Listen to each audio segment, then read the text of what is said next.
Hi friends, welcome back to my channel. இன்றைக்கி நான் ஒரு காம்போ ரெசிபி தான் செய்ய போகிறோம். இதில் இருக்கிற 2 ரெசிபீஸுமே ரொம்ப ஃபேமஸான ரெசிபீஸு. இது எப்படி நம்ம வீட்டில் ஈஸியாக சுலபமாக செய்யலான்னு பார்க்க போகிறோம். இதுக்கு நமக்கு தேவை சாப்பாடு தான். நீங்கள் எந்த அரிசியில் செஞ்சு சாப்பாடாக இருந்தாலும் பரவாயில்ல, ஒரு பவுல் எடுத்துக்கோங்க. நம்ம ரேஷன் அரிசி, பொன்னி அரிசி நிறைய இருக்குமே பிராண்ட்ஸ், எதுவாக இருந்தாலும் பரவாயில்ல. ஆனால் நமக்கு சாப்பாடு மட்டும்தான் நமக்கு தேவை. இப்போது இதே ஒரு மிக்ஸி ஜார் எடுத்துக்கோங்க. அதுக்குள்ளே நம்ம இந்த சாப்பாடு போட்டு அரை டம்ளர் தண்ணி ஊற்றி நம்ம இது ஃபைன் பேஸ்ட்டாக அரைச்சி எடுத்துகிட்டு வர போகிறோம்.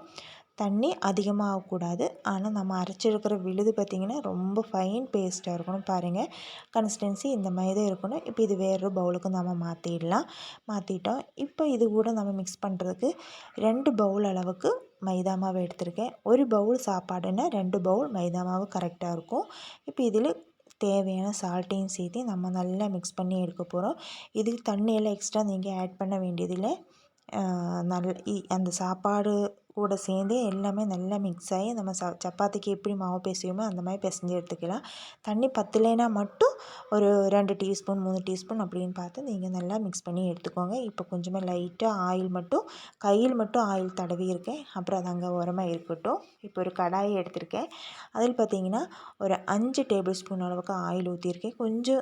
இதுக்கு ஆயில் கொஞ்சம் அதிகமாக தான் தேவை. அதனால் 5 டேபிள் ஸ்பூன் அளவுக்கு ஊற்றி பிரிஞ்சி இலை, லவங்கம், பட்டை, கடல் பாசி, ஏலக்காய், கிராம்பு இந்த மாதிரி அந்த ஸ்பைசஸ் ஐட்டம் இருக்கும் இல்லையா, அதை எல்லாமே சேர்த்து கொஞ்சம் வணக்கி விட்டுட்டோம். இப்போ கொஞ்சம் கருவேப்பிலை சேர்த்திட்டோம். இப்போ 2 மீடியம் சைஸ் அளவுக்கு 2 பெரிய வெங்காயத்தை குட்டி குட்டியாக கட் பண்ணியிருக்கேன். அதையும் சேர்த்து நம்ம நல்லா வணக்கிடலாம். இது கொஞ்சம் கலரெல்லாம் நல்லா சேஞ்ச் ஆகிற வரைக்கும் நீங்கள் நல்லா வணக்கிக்கோங்க. அது கொஞ்சம் லைட்டாக கலரெல்லாம் சேஞ்ச் ஆகி வணங்கினதுக்கப்புறம் பார்த்திங்கன்னா 1 டேபிள் ஸ்பூன் அளவுக்கு இஞ்சி பூண்டு பேஸ்ட்டு சேர்த்திட்டோம். இப்போ இதோட பச்சை வாசனை மாறுற வரைக்கும் 1 நிமிஷத்துக்கு நீங்கள் நல்லா வணக்கி விட்டுக்கோங்க. இப்போ 2 மீடியம் சைஸ் அளவுக்கு தக்காளி எடுத்துருக்கோம். இதையும் சேர்த்து அதை வணங்குறதுக்கு தேவையான சால்ட்டையும் சேர்த்து ஒரு கொத்து கொத்தமல்லி தழையும் சேர்த்து நம்ம நல்லா வணக்கி விட போகிறோம். அந்த ஆயில் கொஞ்சம் அதிகமாக தான் நமக்கு தேவை இந்த கிரேவிக்கு. அதை நாங்கள் வணங்கிட்டு இருக்கட்டும். இப்போது ஒரு கைப்பிடி அளவுக்கு தேங்காய் எடுத்திருக்கேன். அதில் ஒரு 5 பல் சின்ன வெங்காயம், ஒரு 1/4 ஸ்பூன் அளவுக்கு சோம்பு எடுத்துட்டோம். இப்போ பார்த்திங்கன்னா ஒரு கைப்பிடி அளவுக்கு கேஷ்யூ எடுத்திருக்கேன். கொஞ்சம் கசகசா, ஒரு 3 டேபிள் ஸ்பூன் அளவுக்கு கசகசா. இதையே நான் ஒரு அரை மணி நேரம் தண்ணியில் ஊற வச்சுருந்தோம். இதையே இதுக்குள்ளே போட்டு நம்ம நல்லா அரைச்சி எடுத்துகிட்டு வர போகிறோம். நம்ம இந்த கேஷ்யூ தான் மெயினாக இந்த கிரேவிக்கு டேஸ்ட்டு கொடுக்கும். கேஷ்யூ இந்த கசகசாவுமே, அதை நீங்கள் அவாய்ட் பண்ண வேண்டாம். தேங்காய் இல்லாட்டியும் பரவாயில்ல, இது 2ம் சேர்த்திக்கோங்க. இப்போது அரைச்செடுத்த விழுது அங்கே இருக்கட்டும். இப்போ நல்லா வணங்கிருச்சுன்னு சொல்லி பார்க்கலாம். பாருங்கள், நல்லா வணங்கிருச்சு. இந்த ஸ்டேஜில் நம்ம அரைச்செடுத்துருக்கிற விழுதையும் நம்ம இதை சேர்த்து விட்டுடலாம். அதுக்கப்புறம் நம்ம தண்ணியில் எதுவும் சேர்த்துல. இப்போது நம்ம அரைச்ச விழுது இந்த ஆயிலே இருந்து நல்லா ஃப்ரை ஆகணும், நல்லா சுண்டி வரணும். ஆயிலெல்லாம் கொஞ்சம் பாருங்கள் நல்லா மேலால் தெளிஞ்சு வர இந்த ஸ்டேஜில் தான் நமக்கு இந்த கிரேவிக்கு தேவையான நம்ம தண்ணி சேர்த்தணும். பாருங்கள், இப்போ இந்த ஸ்டேஜில் பார்த்திங்கன்னா நம்ம கொஞ்சம் மசாலா சேர்த்திடலாம். இப்போது 1 டேபிள் ஸ்பூன் அளவுக்கு வரமிளகாத்தூள், 1 டேபிள் ஸ்பூன் மல்லித்தூள், 1/4 ஸ்பூன் மஞ்சத்தூள், 1/4 ஸ்பூன் கரம் மசாலா, ஒரு அரை டீஸ்பூன் அளவுக்கு சிக்கன் மசாலா சேர்த்திருக்கேன். சிக்கன் மசாலா இல்லைன்னா மட்டன் மசாலா சேர்த்திடலாம். உங்கள்கிட்ட 2ம் இல்லைனாலும் பரவாயில்ல, அவாய்ட் பண்ணிக்கலாம். கரம் மசாலா இருந்தால் அது மட்டும் போதும். அதையும் சேர்த்து இப்போ நல்லா அதோட பச்சை வாசனை மாறுற வரைக்கும் நல்லா வணக்கி விட்டுடலாம். அது வணங்கினதுக்கப்புறம் மட்டும் நம்ம கொஞ்சமாக தண்ணி சேர்த்த போகிறோம். இது ஏன்னா மிக்ஸி ஜாரில் நம்ம அரைச்ச விழுதி இருக்கும் இல்லையா, அது அலாசி வச்சுருந்த தண்ணி தான். அதே இதில் ஊற்றிட்டேன். அதுக்கப்புறம் நம்ம நல்லா மிக்ஸ் பண்ணிவிட்டு இதுக்கு தேவையான சால்ட் எனக்கு கொஞ்சம் பத்தலை, அப்போ கொஞ்சம் தேவையான சால்ட்டெல்லாம் சேர்த்திட்டோம்.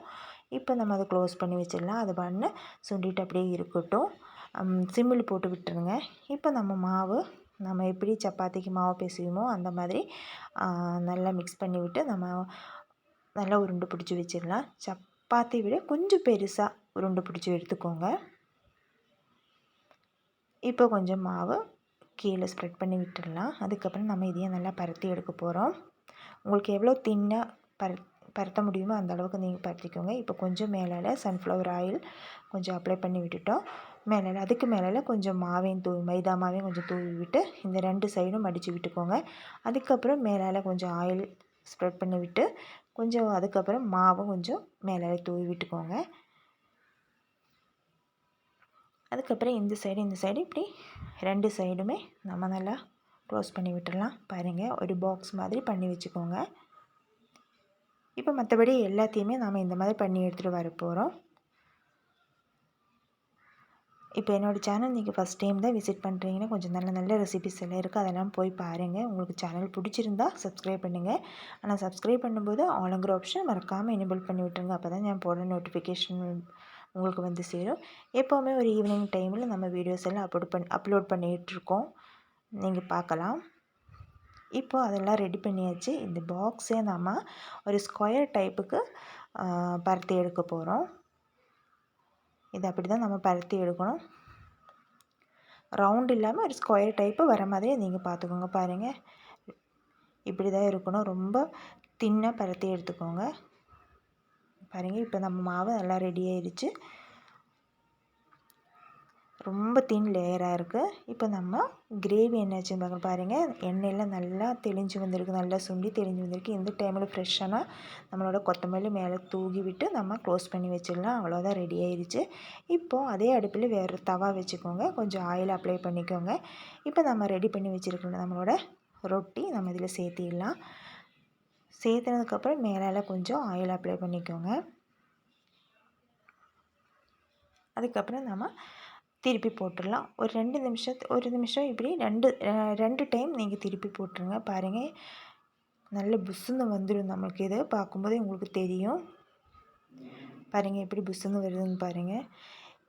இது ரொம்ப டேஸ்டியான ஒரு ரெசிபி. இது நீங்கள் உங்களுக்கு பர்த்டே ஃபங்க்ஷன், இது ஒரு மேரேஜ் ஃபங்க்ஷன், இந்த மாதிரி வீட்டில் கெஸ்ட்டு வருதுன்னா நீங்கள் இது மாதிரி தாராளமாக ட்ரை பண்ணலாம். நமக்கு மைதா மாவு சாப்பாடு மட்டும்தான் நமக்கு தேவை. நம்ம பரோட்டா, நான், சப்பாத்தியெல்லாம் சாப்பிட்றத விட ரொம்ப டேஸ்டியாக இருந்தது இது. பாருங்கள், எல்லாமே ரெடி ஆயிடுச்சு. நம்ம கையில் பிடிச்சி பார்த்தாலே நம்மளோட கர்ச்சீஃப் எப்படி இருக்கும் அந்த மாதிரி தான், ரொம்ப லேஸாக இருக்கும். இப்போ நாம் செஞ்சுருக்கிற கிரேவி என்னென்னா நம்மளோட ப்ளெயின் சால்னா, நம்ம பரோட்டாக்கெல்லாம் நம்ம கடைகள்லேருந்து கிடைக்கும் நமக்கு சால்னா, அது மாதிரி காயெல்லாம் சேர்க்காம நான் ப்ளெயினாக ஒரு சால்னா தான் செஞ்சுருக்கோம், கட்டி சால்னா. இப்போ பாருங்கள், நம்மளோட இதுக்கு பேர் யமனி ரொட்டின்னு சொல்லுவோம். இது வெளிநாடுகளில் தான் செய்வாங்க.